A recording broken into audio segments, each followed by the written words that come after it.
Pastor గారు అదేంటి pastor గారు, ఇక్కడ స్వార్థ చెప్దాం. ఏంద్రా చెప్పేది? పో చెప్పో. ఏమైంది పాస్టర్ గారు?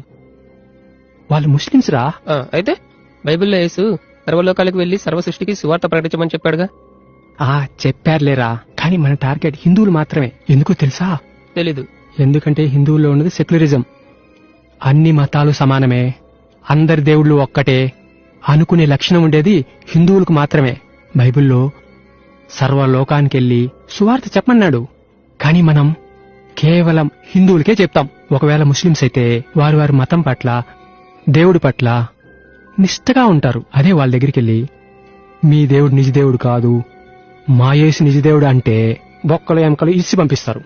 అదే హిందువులు అనుకో, మీ దేవుడు రాయి, విగ్రహాలను పూజిస్తున్నారు, మీ దేవుడిని నమ్మితే నరకానికి పోతారు అని చెప్పినా అని నవ్వుతారు తప్ప ఏం చేయలేరు.